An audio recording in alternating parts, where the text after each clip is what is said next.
अब श्लोक 63 उच्चारण करने की पूजा है। 63वें श्लोक में भी यही बतलाया है कि विषयों के चिंतन से आसक्ति आदि अवगुणों की उत्पत्ति और अधः पतन होने का कथन। क्रोधात् भवति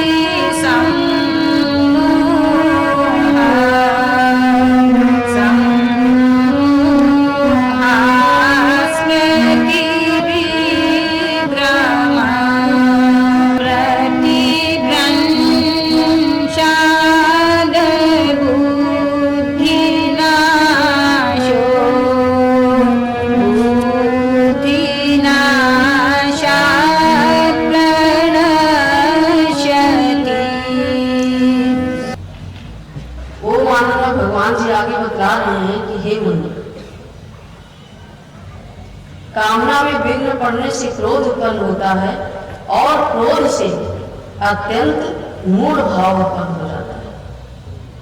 मूढ़ भाव से स्मृति में भ्रम हो जाता है। स्मृति में भ्रम हो जाने से बुद्धि अर्थात ज्ञान शक्ति का नाश हो जाता है और बुद्धि का नाश हो जाने से यह पुरुष अपनी स्थिति से गिर जाता है। मूढ़ भाव उत्पन्न हो जाता है। मूढ़ भाव से स्मृति में भ्रम हो जाता है।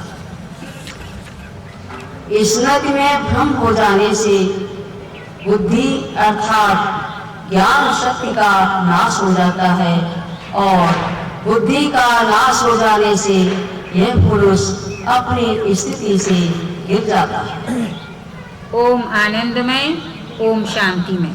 भगवान श्लोक 61 में बतलाया, मेरे परायण होकर ध्यान में बैठे और जो मेरे परायण न होकर ध्यान में न बैठकर विषयों का चिंतन करने लग जाता है, उनकी विषयों में आसक्ति हो जाती है, उन विषयों की कामना उत्पन्न हो जाती है और फिर कामना में विघ्न पड़ने से क्या दुर्दशा मनुष्य की हो जाती है, यह सर्वविदित है।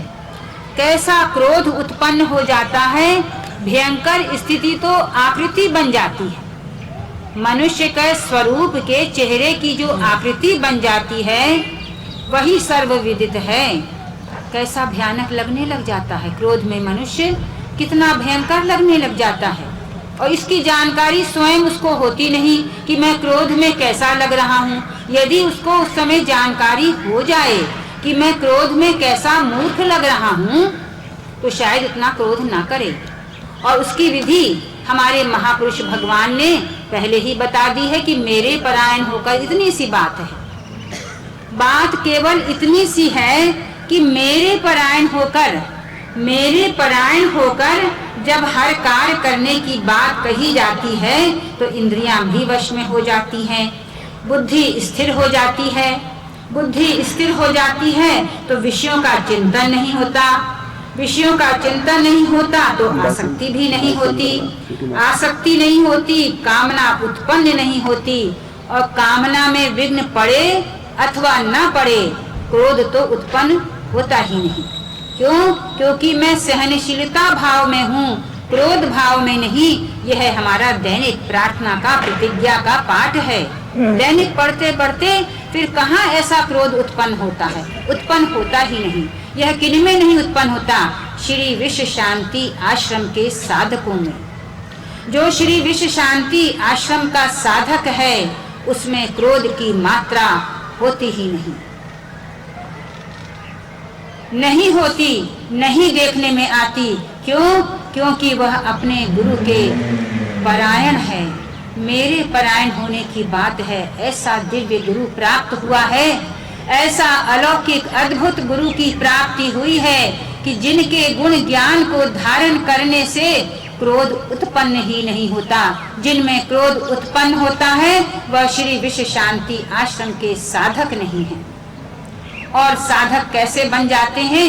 जो नित्य सत्संग हो रहा है, जो वार्षिक सत्संग होता है, जो साप्ताहिक सत्संग होता है, जो यत्र तत्र श्री विश्व शांति आश्रम का शिविर लगता है, उसमें भाग लेने वाले सत्संग के प्रेमी भक्तों में वह क्रोध का अभाव हो जाता है, आसक्ति का अभाव हो जाता है। करिष्ये वचनम तव, ऐसा गुरु मिलता है तब ऐसे साधक बनते हैं, तब ऐसे शिष्य बनते हैं, ऐसे शिष्यों का निर्माण होता है और ऐसे शिष्यों के निर्माण से ही अपने देश का उद्धार होता है। भगवान, बड़ी छोटी सी बात लगती है लेकिन बड़ी महत्वपूर्ण है कि माणिक मुक्ता मोती आदि से कहा जाता है कि हम अपने भाग्य को बदल सकते हैं, परंतु कितना बदलते हैं मालूम नहीं। किंतु सद्गुण सदाचारी बालक छात्र छात्राएं देश के भाग्य को निश्चित बदल देते हैं, अपने घर परिवार के भाग्य को बदल देते हैं, अपने समाज के भाग्य को बदल देते हैं और अंत में अपने देश का उद्धार कर जाते हैं। ये क्रोधी बालक बालिकाओं से संभव नहीं है, उत्तेजित होने वाले बालक बालिकाओं से संभव नहीं है। इसमें तो भगवान बतलाते हैं कि क्रोध से अत्यंत मूढ़ भाव उत्पन्न हो जाता है। फिर वही मूढ़ भाव की बात जो कल रात्रि में सत्संग में हुई थी, वही आज भगवान दोहरा रहे हैं कि अत्यंत मूढ़ भाव उत्पन्न हो जाता है। और हमारा प्रतिदिन का पाठ क्या है कि मैं ज्ञानी भाव में हूँ, मूढ़ भाव में नहीं। जब हम प्रतिदिन ऐसा उच्चारण करते हैं तो कितना मनोवैज्ञानिक है कि ऐसा पढ़ते पढ़ते मनन विचार करते करते हम वास्तव में ज्ञानी भाव में ही हो जाते हैं। और ज्ञान कौन सा? वही 125 सूत्रों का ज्ञान, प्रतिदिन के 21 मंत्रों का ज्ञान, गुण विद्या के प्रथम पाठ का ज्ञान, वह ज्ञान ही ज्ञान मात्र रह जाता है, मूढ़ भाव नष्ट हो जाता है। तो कहते हैं क्रोध से अत्यंत मूढ़ भाव उत्पन्न हो जाता है, मूढ़ भाव से स्मृति में भ्रम हो जाता है, स्मृति में भ्रम हो जाने से बुद्धि अर्थात ज्ञान शक्ति का नाश हो जाता है। कोई भी ज्ञान हमारे पास है, कैसा भी ज्ञान है, उसका तो नाश ही हो जाता है। कब हो जाता है? जब हम क्रोध में डूब जाते हैं। स्वयं भी हम लोग देखते हैं, समाज में देख रहे हैं, जो क्रोधी स्वभाव का है उसमें विवेक तो रह ही नहीं जाता, कहाँ ज्ञान रह जाता है। कोई ज्ञान की बात भला कोई कर सकता है जिस समय क्रोध में डूबा हुआ है? वह तो अविवेक ही की बात ही करेगा, उद्विग्नता की ही बात करेगा। उत्तेजित होने की पराकाष्ठा है क्रोध। ज्ञान शक्ति का नाश हो जाता है और बुद्धि का नाश हो जाने से यह पुरुष अपनी स्थिति से गिर जाता है और महापुरुषों के शरण में हो जाने से, अपने गुरु भगवान के आज्ञाओं का पालन करते रहने से हम अपनी साधक की स्थिति में बने रहते हैं, गुरु के श्रद्धा परायण बने रहते हैं और तब हम गुरु के उस स्वरूप का दर्शन करते हैं कि श्रद्धा प्रेम विश्वास करो, मैं तुम्हारा परम हितैषी हूँ। ओम आनंदमय, ओम शांति में। आगे का श्लोक 64 और 65 उच्चारण किया जा रहा है। भगवान इस श्लोक का सार विषय है राग द्वेष से रहित होकर कर्म करने वालों को प्रसाद की प्राप्ति, उससे समस्त दुखों का नाश तथा शीघ्र ही उसकी बुद्धि स्थिर होने का कथन करते हुए चौथे प्रश्न का उत्तर देते। ओम श्री आनंदमय भगवान से बोले कि हे मुन्नि, परंतु अपने अधीन किए हुए अंतःकरण वाला साधक अपने वश में की हुई राग द्वेष से रहित इंद्रियों द्वारा विषयों में विचरण करता हुआ अंतःकरण की प्रसन्नता को प्राप्त होता है। वो मानव में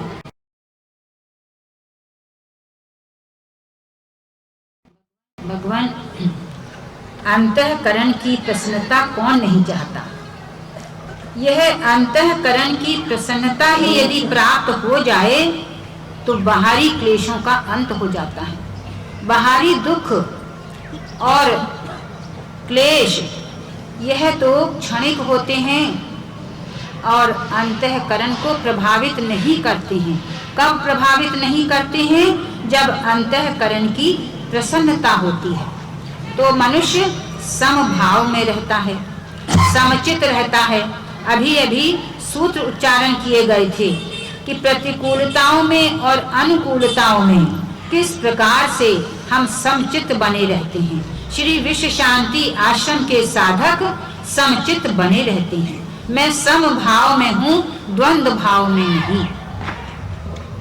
तो कहते हैं कि हे आनंद लता, योगाचार्य भगवान बोले, हे आनंद लता, परंतु अपने अधीन किए हुए अंतःकरण वाला साधक अपने वश में की हुई राग द्वेष से रहित इंद्रियों द्वारा, यह राग द्वेष से इंद्रियां कब रहित होंगी?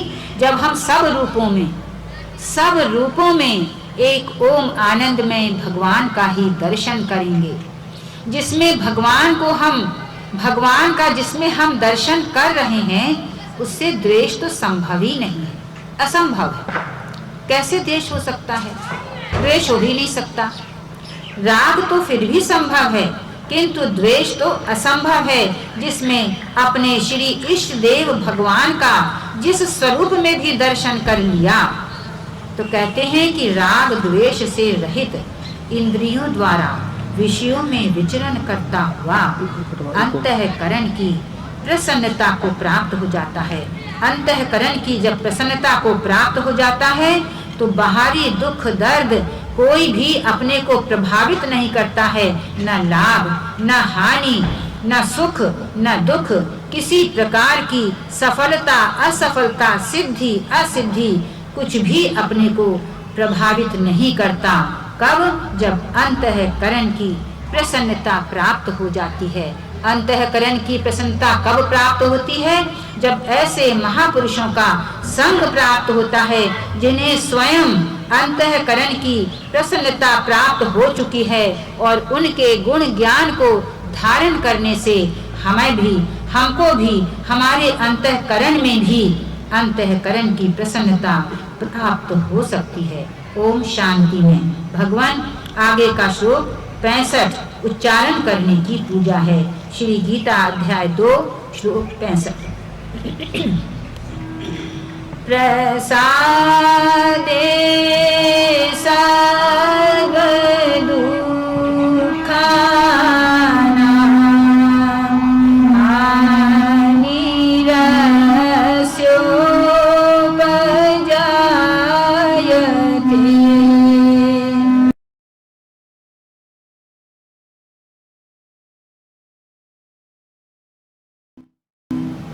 ओम श्री आनंद में भगवान जी आगे बतला रहे हैं कि हे मुनि, और अंतःकरण की प्रसन्नता होने पर इसके संपूर्ण दुखों का अभाव हो जाता है और उस प्रसन्न चित्त वाले कर्मयोगी की बुद्धि शीघ्र ही सब ओर से हटकर ओम आनंद में परमात्मा में भी भली भांत स्थिर हो जाती है। ओम आनंद, ओम शांति। विधानाचार्य देव भगवान बोले, हे आनंद लता, और अंतःकरण की प्रसन्नता होने पर इसके संपूर्ण दुखों का अभाव हो जाता है और उस प्रसन्न चित्त वाले कर्म योगी की बुद्धि शीघ्र ही सब ओर से हटकर एक ओम आनंदमय भगवान में ही भली भांति स्थिर हो जाती है। भगवान फल की आशा करने की बात कि फल की आशा न करो, कर्म करो, फल की आशा न करो, यह बात बारंबार भगवान अपने गीता के श्लोकों में बतला रहे हैं। 2 के 47 में भी बतलाया, कर्म करो, फल की आशा न करो, किंतु परम हितैषी प्रभु पिता फल दे ही देते हैं, लेकिन फल कैसा देते हैं, कितना देते हैं, ये अपने हाथ में रखा है। ये साधक को नहीं कहा कि तुम इस फल की आशा करो, तब तुम मेरी उपासना करो, मेरी पूजा करो, मेरी अर्चना करो, मेरा प्रति जो साधन है वह करो, किसी फल की आशा में। ऐसा नहीं कहते। फल को अपने हाथ में रखा है। और क्या फल है? संपूर्ण दुखों का अभाव हो जाता है। कौन दुखी रहना चाहता है? सुखी रहना सब चाहते हैं। सबकी अपने अपने उपाय हैं, अपने अपने विधान हैं।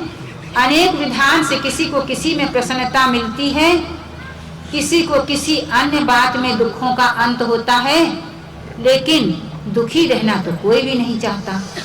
और यहाँ भगवान कहते हैं, मैं तेरे समस्त दुखों का अभाव कर दूंगा, सारे दुखों का अभाव हो जाएगा, दुखों से मुक्ति मिल जाएगी, दुखों से रहित हो जाएगा, क्लेश रह ही नहीं जाएंगे।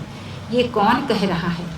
सर्वशक्तिमान, सर्वव्यापी, सर्वत्र रहने वाले ऐसे घट घट व्यापी भगवान आज के शुभ दिवस पर आनंद लता से कह रहे हैं कि तेरे समस्त दुखों का अभाव हो जाता है। तब तो विश्वास करना ही पड़ता है। कोई बिंदु ऐसा नहीं रह जाता जो ऐसे परम हितैषी भगवान के वचनों पर विश्वास न किया जाए। अंतःकरण की प्रसन्नता हो जाने पर संपूर्ण दुखों का अभाव हो जाता है और उस प्रसन्न चित्त वाले कर्म योगी की बुद्धि शीघ्र ही सब ओर से हटकर क्योंकि उसको किसी भी स्थान पर, किसी भी वस्तु में प्रसन्नता मिलती ही नहीं है। और प्रसन्न रहना सब चाहते हैं। प्रसन्न आत्मा न शोचती न कांक्षती, न जो सोच करता है न कांक्षा भी नहीं करता, किसी की इच्छा ही नहीं करता, वही प्रसन्न आत्मा है। और ऐसे प्रसन्न आत्मा के समस्त दुखों का प्रभु पिता अभाव कर देते हैं। चित्त में अंतःकरण की प्रसन्नता सदैव बनी रहती है और उसका मन सब ओर से हटकर एक ओम आनंदमय भगवान में भली भांति। अब देखिए, एक एक शब्द भगवान कैसा चुनकर अपने भक्तों को ऐसा बतला रहे हैं कि दिमाग में बैठ जाए भली भांति। कोई उसमें अविश्वास की बात ही नहीं रह जाती। भली भांति उसकी बुद्धि परमात्मा में स्थिर हो जाती है। जिसकी बुद्धि परमात्मा में स्थिर हो जाए तो क्या वो कुछ संसारिक किसी वस्तु की कामना करेगा? यहाँ पर यही बात हमारे गुरु भगवान बतलाते हैं कि पारस लोहे को छू देने से सोना बना देता है, किंतु पारस नहीं बना पाता। और यहाँ गुरु भगवान के वचनों को सुनकर, गुरु भगवान का संग करके, आज्ञाओं का पालन करके, उनके गुण ज्ञान भाव आचरण के समान भक्त बन जाते हैं।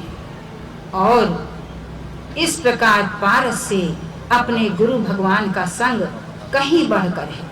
गुरु भगवान अपने समान बनाने की बात कहते हैं, पारस अपने समान बनाने की बात नहीं बतलाई जाती। वहां तो सोना बना दिया जाता है और यहाँ अपने समान बनाने की बात कही जाती है। इस प्रकार ओम आनंदमय, ओम शांतिमय महामंत्र अपने श्री इष्ट देव भगवान के स्वरूप का स्मरण करते हुए स्वयं जपें, औरों को भी जपने के लिए प्रेरित करें। 21 मंत्र जो सच्ची प्रेम भक्ति के अभी उच्चारण किए गए थे, उनको प्रतिदिन दिन में 3 बार उच्चारण करने के बाद क्रोध का नाश स्वतः हो जाता है। उसके लिए विशेष प्रयत्न नहीं करना पड़ता, किसी उन कोचिंग जगहों में नहीं जाना पड़ता जहाँ पर कि इस प्रकार की चिकित्सा की जाती है, ऐसे स्थानों पर नहीं जाना पड़ता। उन 21 मंत्रों को उच्चारण करते रहने से क्रोध का नाश स्वतः हो जाता है, सद्गुणों का विकास होता है, दुर्गुणों का नाश होता है। और प्रातः सायं नेत्र बंद करके ध्यान लगाने की जो विधि बतलाई गई है, उसका अभ्यास करते रहना चाहिए। इससे दुखों का अंत भगवान स्वयं करते रहते हैं। ओम आनंदमय, ओम शांति। बोलो श्री आनंदमय भगवान की जय। ओम श्री महापुरुष देव भगवान की जय। ओम श्री गुरुदेव भगवान की जय।